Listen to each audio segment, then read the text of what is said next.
আমি গতকালের ভিডিওতে বলছিলাম যে ছাত্রদের নতুন রাজনৈতিক দল তৈরি প্রসঙ্গে আমি ওদের কিছু বলবো। আজকে শুধু শুরুর আলাপটা, ছাত্র যদি আগ্রহী হয় তাহলে এই আলাপ আমি কন্টিনিউ করব। একটার পর আর একটা ইস্যু ধরিয়া বাংলাদেশের রাজনীতি নিয়ে অনেকে আগ্রহী হইতেছেন, এটা আসার কথা। আমাকেও অনেক গ্রুপ থেকে ফোন করে সে আগ্রহের কথা বলেন। রাজনীতির নির্মাণ হইল একটা হাইলি কমপ্লেক্স আর ইন্টেলেকচুয়ালি চ্যালেঞ্জিং টাস্ক। দল শুধু আদর্শ লক্ষ্য উদ্দেশ্য দেওয়া হয় না, তার সাথে আরো অনেক কিছু লাগে। তার সাথে লাগে ইতিহাস বোধ, আমরা এটারে বলি হিস্ট্রিসিজম। এই ইতিহাস বোধই রাজনীতিকে সেই দেশের মাটিতে শিকড় গাইরা দেয়। বাংলাদেশে রাজনীতির নির্মাণ দুইটা বড় দল সাকসেসফুলি এই হিস্ট্রিসিজমের উপরে করতে পারছে তাদের টাইমের হিসাবে, আওয়ামী লীগ আর বিএনপি।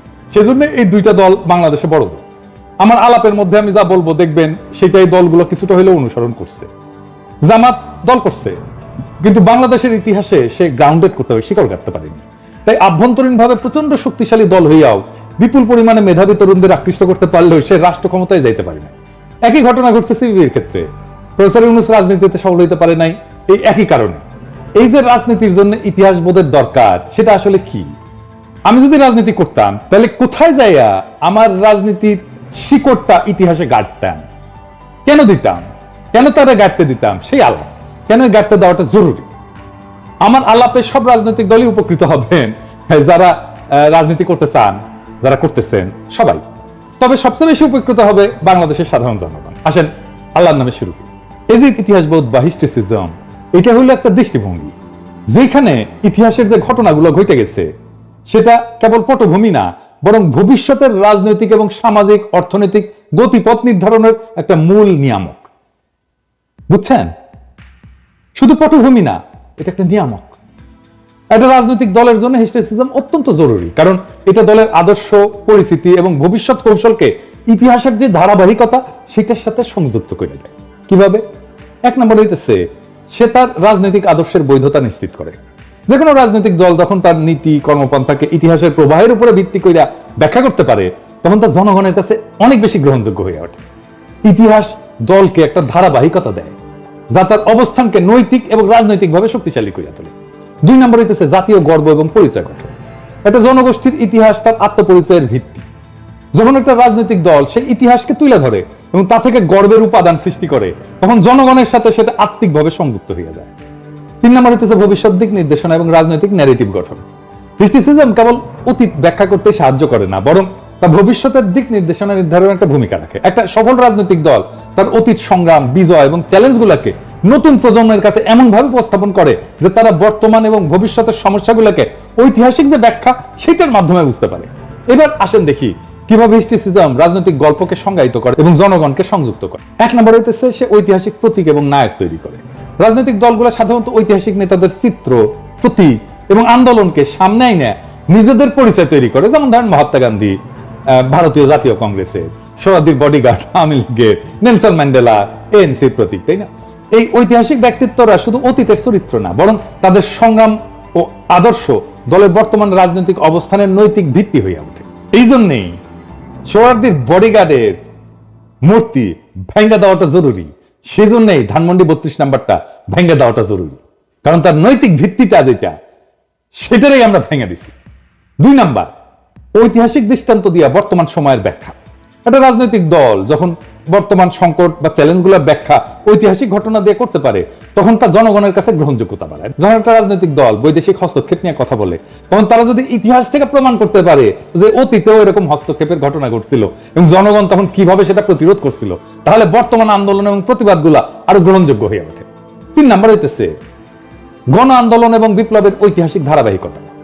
বিপ্লব বা গণ আন্দোলনের মাধ্যমে ক্ষমতায় আসা দলগুলোর জন্য হিস্ট্রিসিজম আরো বেশি গুরুত্বপূর্ণ। সেই জন্য ছাত্রদের জন্য অনেক বেশি গুরুত্বপূর্ণ, কারণ তারা নিজেদের বৈধতা প্রমাণ করতে ইতিহাসকে হাতিয়ার হিসেবে ব্যবহার করে। একটা জনগোষ্ঠীর ইতিহাস শুধু অতীতের ঘটনা না, বরং তাদের আত্মপরিচয়, রাজনৈতিক ভবিষ্যৎ এবং জাতীয় গর্বের ভিত্তি। একটা সফল রাজনৈতিক দল যদি তার গল্প হিস্ট্রিসিজমের মাধ্যমে তৈরি করতে পারে, তাহলে তার জনসমর্থন নিয়ে আসে এবং দীর্ঘমেয়াদে টিকে থাকার জন্য শক্তিশালী ভিত্তি গড়ে তোলে। ইতিহাসকে ভুলে গেলে রাজনৈতিক দলগুলোর অস্তিত্ব বিপন্ন হতে পারে, কিন্তু ইতিহাসকে শক্তিশালী হাতিয়ার হিসেবে ব্যবহার করলে তারা জনগণের হৃদয়ে স্থান করে নিতে পারে। আমি আওয়ামী লীগের একটা হিস্ট্রিসিজমের ছোট্ট উদাহরণ দিই। কেন মুজিব, রবীন্দ্রনাথ ঠাকুর, সোনার বাংলার সাথে আওয়ামী বাকশালী ন্যারেটিভের একটা যোগসূত্র আছে, আর কিভাবে এই কালচারাল ন্যারেটিভ আওয়ামী লীগ আর ইন্ডিয়া খুব কৌশলে তৈরি করছে। আলাপটা একটু পিছন থেকে শুরু করতে হচ্ছে। আমার ফুলকুমারী যারা পড়ছেন তাদের মধ্যে আমাদের মেডিকেল কলেজের এক ছোট ভাই এখন আয়ারল্যান্ডে থাকে, ওইখানে শিক্ষকতা করে, সে খুব একটা ইন্টারেস্টিং কথা বলছে বইটা পড়ে রিভিউ কইরা। সেটা হইতেছে বইটার মধ্যে একটা মেলানকলি, বাংলায় যেটাকে বলে অন্তর্গত গভীর বেদনা আছে, মানে বইটা পড়লে এই বেদনাটা আপনি টের পাবেন। সেটা কি সেটা বুঝতে পারা যায় না। ও বলতেছে এটা ঠিক কথা বলছে সে। আমার যে সার্চ বাংলাদেশের মানুষের ঐতিহাসিক অন্তর্গত গভীর বেদনার খোঁজ করা। কেন করি? কারণ আপনার যদি জাতিগতভাবে অন্তর্গত গভীর বেদনা না থাকে তাহলে আপনি নতুন কিছু সৃষ্টি করতে পারবেন না। আমাকে কলকাতার একটা পত্রিকা ইন্টারভিউ করছিল 5ই আগস্টের পর। আমি বলছিলাম যে দেখেন, আমাদের ভাষা এক, 47 সাল পর্যন্ত আমাদের ইতিহাস এক, খাবারও এক, আমরা একই খাবার খাই, পরিবেশ টরিবেশ এক, ওয়েদার একই রকম, পোশাক আশাক একই রকম, তাও কেন আপনারা আমাদের থেকে রাজনৈতিকভাবে আলাদা জানেন? বলতে পারেন না উনি। আমি বললাম যে আমরা মাঝে মাঝে বিস্ফোরিত হই, আপনারা কেন হন না জানেন? কারণ আপনাদের অন্তর্গত গভীর বেদনার কোনো বোধ নাই, আপনারা জাতিগতভাবে সেটার সাথে কানেক্ট করতে পারেন না, তাই আপনার মধ্যে পরিবর্তনের যে তীব্র আকাঙ্ক্ষা সেটা জাগে না। এই গভীর বেদনার বোধটা নিয়ে আরেকটু আলাপ করি, তাহলে বুঝতে সুবিধা হবে। আর এই আলাপটা করলে বুঝতে পারবেন যে কেন আওয়ামী লীগ আর ফিরতে পারবে না। মার্কেটিং এ একটা ধারণা আছে, আপনারা তো জানেন আমি আসলে মার্কেটিং এর লোক আর কি। সেটা হইতেছে অ্যাভয়েড পেন থিওরি, যন্ত্রণা বা কষ্ট থেকে দূরে থাকার তত্ত্ব। এটার উপরে ভিত্তি করে আমরা মার্কেটিং এ পণ্যের চাহিদা তৈরি করে ভোক্তাদের কাছে যাই আর কি। এই ধারণাটার উৎপত্তির একটা খুব ইন্টারেস্টিং ইতিহাস আছে। পেইন অ্যাভয়েডেন্স বা অ্যাভয়েড পেন এই ধারণাটা মূলত মনোবিজ্ঞান এবং অর্থনীতির গবেষণা থেকে আসছে, যা মানুষের সিদ্ধান্ত গ্রহণের ক্ষেত্রে খুব গুরুত্বপূর্ণ ভূমিকা রাখে। এর মূল ভিত্তি আছে একটা থিওরিতে, নাম হইতেছে প্রসপেক্ট থিওরি। 1979 সালে 2 নোবেল বিজয়ী অর্থনীতিবিদ, একজন হচ্ছে ড্যানিয়েল কাহনেমান আর এমস ভেরেস্কি, এই তত্ত্বটা তৈরি করে। তাদের মতে মানুষ লাভের আকাঙ্ক্ষা থেকে ক্ষতি এড়াইতে বেশি আগ্রহী। ধরেন কারো 100 টাকা অর্জন করতে চাওয়ার আগ্রহের চাইতে সে আরো বেশি উদ্বিগ্ন থাকবে 100 টাকা হারানোর সম্ভাবনা নিয়ে। এই ধারণাটাকে বলে লস অ্যাভারশন, যা মার্কেটিং এর এই অ্যাভয়েড পেইন কৌশলের ভিত্তি হিসেবে ব্যবহার করা হয়। মানুষ এমন ভাবে সিদ্ধান্ত নেয় যেন তার বেদনা বা ঝুঁকি এড়াইতে পারে। এই মনস্তাত্ত্বিক প্রবণতা ব্যবসায়ীরা, মার্কেটিং বিশেষজ্ঞরা পণ্যের চাহিদা তৈরির জন্য ব্যবহার করেন। এই তত্ত্ব বলতেছে যে মানুষ সুখ বা লাভ পাওয়ার চাইতে কষ্ট বা ক্ষতি এড়াইতে বেশি গুরুত্ব দেয়। যদি কোনো পণ্য বা সেবা কোনো কষ্ট বা সমস্যার সমাধান করতে পারে তবে তার চাহিদা বৃদ্ধি পায়। ধরেন আপনি বললেন যে আমি ধন ধান্যে পুষ্পে ভরে দেবো আপনাদের ভবিষ্যৎকে, আর আমি বললাম ওই যে মনে আছে না তোমাকে যে অপমান করছিল, তোমার যে জমি কাইরা নিছিল, ওই যে তোমার দাড়ি টুপি দেখলে জঙ্গি বানায় গুম কইরা দিত, ক্রস ফায়ারে দিত, ওই দিন আর ফিরবে না, আমরা এটার প্রতিশোধ নেব, আমরা এমন ব্যবস্থা করবো ওই দিন আর ফিরবে না। পাবলিকে আমার কথা শুনবে, আপনার ধনধান্যের কথা শুনবে না।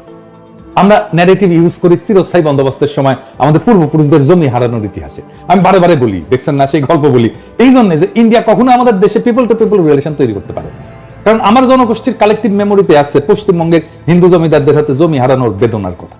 ইন্ডিয়া কিছু করতে আসলেই তার মনে হয় আবার আসতেছে রে সে আমার জমি কাইরা নিতে, সে ফেরত আসে। আওয়ামী লীগ এই ন্যারেটিভ নেয় নাই, কারণ সে নিতেও পারবে না, নিলে তো আর ইন্ডিয়ার সাথে তার বিয়া শাদী হয় না, তাই না, নিকা শাদী হয় না। সে নিচে রবীন্দ্রনাথ থেকে, তার ন্যাশনালিজমের ন্যারেটিভের শুরু নিজের উপরে ঘৃণা থেকে বা আত্মঘৃণা থেকে। ওই যে গোবিন্দনাথ বলেছে না, 7 কোটি বাঙালি রেহে মুগ্ধ জননী, রেখেছো বাঙালি করে মানুষ করো। তার মানে আমরা মানুষ না। আর সরদীর বডিগার্ড 10ই জানুয়ারি এসে বলল, কবিগুরু আজ তোমার বাণী মিথ্যা প্রমাণিত হয়েছে, বাঙালি আজ মানুষ হয়েছে, বাংলাদেশ স্বাধীন হয়েছে। কে করলো স্বাধীন?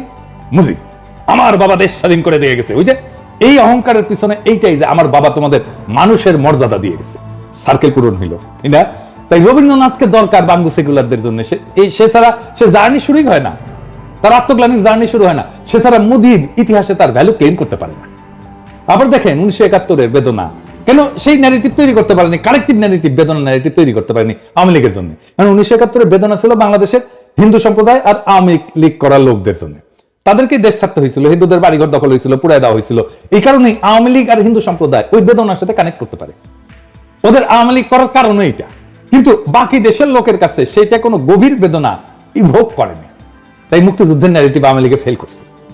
এবার আসেন আমরা দেখি ইতিহাসের কোথায় আমি আমার নতুন রাজনীতিকে নোংর করাইতেছি, আর কেনই বা করাইতেছে। আমাদের ইতিহাসের নোংর হওয়া উচিত 12 ভূঁইয়ার সময়, আর ইতিহাসের নায়ক হওয়া উচিত ঈসা খাঁ। ঈসা খাঁ ছিলেন বাংলার 12 ভূঁইয়াদের অন্যতম প্রধান নেতা, যিনি 1600 শতকের শেষার্ধে মুঘল সাম্রাজ্যের বিরুদ্ধে স্বাধীন প্রতিরোধ গড়ে তুলছিলেন। তিনি মূলত ভাটির অঞ্চলের লোক ছিলেন। এই ভাটির অঞ্চলটা কোনটা কোনটা? ব্রাহ্মণবাড়িয়া, কিশোরগঞ্জ, ময়মনসিংহ, নরসিংদী এবং সুনামগঞ্জ। এবং এই অঞ্চলে শক্তিশালী প্রতিরোধ গড়ে তুলছিলেন। ইসাখার প্রধান ঘাঁটি ছিল ভুলুয়া, এই বর্তমান নরসিংদী এবং ব্রাহ্মণবাড়িয়া অঞ্চলে, এবং বজ্রপুর বর্তমান কিশোরগঞ্জ এবং নেত্রকোনা অঞ্চলে। নামটা কি সুন্দর দেখেন, বজ্রপুর। ইসাখা কিন্তু কিং ছিলেন না, মানে রাজা ছিলেন না, ছিলেন ভূস্বামী জমিদার। কিন্তু সে এমন একটা ফেডারেল স্ট্রাকচার গড়ে তুলছিলেন আদার ভূস্বামী, অন্য ভূস্বামীদের নিয়ে, যা মাইটি মোগলদের নাস্তানাবুদ এবং পরাজিত করতে পারছিল। এটাই হইতেছে আমাদের আদি রাষ্ট্র ভাবনা। শুধু তাই না, আমাদের মিলিটারি মাইটের শক্তির প্রতীক। 12 ভূঁইয়ার মধ্যে ছিল হিন্দু মুসলমানের এক অদ্ভুত ঐক্য। সেখানে ইসাখার সাথে যুদ্ধ করতেছে কাঁধে কাঁধ মিলায় রাজা কংসনারায়ণ ভৌমিক। ইসাখার রাজধানীর একটা গুরুত্বপূর্ণ অঞ্চল ছিল সোনারগাঁ। এটা প্রশাসনের কেন্দ্রবিন্দু না হইলেও বাণিজ্যিক এবং কৌশলগত কারণে গুরুত্বপূর্ণ ছিল, এবং এই সোনারগাঁ এখন ইনট্যাক্ট আছে। আর গফরগাঁ বর্তমান ময়মনসিংহ জেলা ইসাখার শাসনাধীন অঞ্চলের মধ্যে পড়তো, এবং এইটা তার প্রতিরক্ষা কৌশলের একটা গুরুত্বপূর্ণ অংশ ছিল। আমাদের তারুণ্যে আমরা জানতাম গফরগাঁয়ের মানুষ দুর্ধর্ষ সাহসী, ঠিক না? আমি ভাবতাম কেন? ইসাখার প্রধান প্রতিরক্ষা ব্যবস্থা ছিল ভাটি অঞ্চলের জলাভূমি এবং নদীগুলোর সুবিধা ব্যবহার করা। গফরগাঁও ছিল মোগর ভাটির দুর্গ অঞ্চল এবং ব্রহ্মপুত্র নদের সংযোগস্থলে অবস্থিত, যা সামরিক এবং কৌশলগত এলাকা ছিল। গফরগাঁও নদী বেষ্টিত এলাকা হয়, এটা তার প্রতিরক্ষা কৌশলের অংশ ছিল, এবং এখানকার স্থানীয় জমিদাররা তার পক্ষে লড়াই করছিল। তার মানে গফরগাঁয়ের আজকের জনগণ ইসাখার সৈনিক, ইসাখার বাহিনীর অংশ। এই গফরগাঁয়ের লোকেরাই ছিল ইসাখার বাহিনী। এরা সাহসী হবে না তো কে সাহসী হবে? আজকে দেখেন না ব্রাহ্মণবাড়িয়ার লোকেরা ডেঞ্জারাস সাহসী, আরেকটা অঞ্চল। এই অঞ্চলের সাথে ইসাখার যোগসূত্র তো বলছি, আসেন আরো একটু বিস্তারিত দেখি। ব্রাহ্মণবাড়িয়া ছিল ইসাখার সামরিক ঘাঁটির অংশ। ব্রাহ্মণবাড়িয়ার যে সংলগ্ন এলাকা, যেমন সরাইল, আশুগঞ্জ, নবীনগর, নাসিরনগর, তার প্রতিরক্ষা কৌশলের, তার ক্যান্টনমেন্টের অংশ ছিল। মোগলদের অগ্রসর হওয়া থাকাতে তিনি এইখানকার নদী এবং জলাভূমিকে কৌশলগতভাবে ব্যবহার করছিলেন। আর এই সরাইল উপজেলা ছিল ইসাখার অন্যতম প্রতিরক্ষা ঘাঁটি, এবং সে সরাইলে অবস্থান করেই মোগলদের বিরুদ্ধে যুদ্ধ পরিচালনা করত। আর মোগল বাহিনী যখন বাংলায় আগ্রাসন শুরু করে, তখন ব্রাহ্মণবাড়িয়ার আশেপাশে অনেকগুলো যুদ্ধ সংঘটিত হয়। এই যুদ্ধগুলো করছিল ব্রাহ্মণবাড়িয়ার লোকেরা। ইসাখার নৌবাহিনী ব্রাহ্মণবাড়িয়ার নদীগুলোতে কৌশলগতভাবে মোতায়েন করা ছিল, যাতে মোগলদের অগ্রযাত্রা বাধাগ্রস্ত হয়। একবার তো মানসিংহের নেতৃত্বে মোগলরা আসছিল, ইসলাম খানের নেতৃত্বে মোগল বাহিনী আসছিল, চূড়ান্ত অভিযান চালাইছিল। তখন ব্রাহ্মণবাড়িয়ার আশেপাশের দুর্গ এলাকাগুলোতে প্রচন্ড লড়াই হয়, এবং এই লড়াইগুলো করে ব্রাহ্মণবাড়িয়ার লোকেরা। ইসাখার বাহিনীর বংশধরেরাই আজকের ব্রাহ্মণবাড়িয়ার জনগণ। এবার বুঝেছেন আমার গফরগাঁও আর ব্রাহ্মণবাড়িয়ার ক্ষুদ্র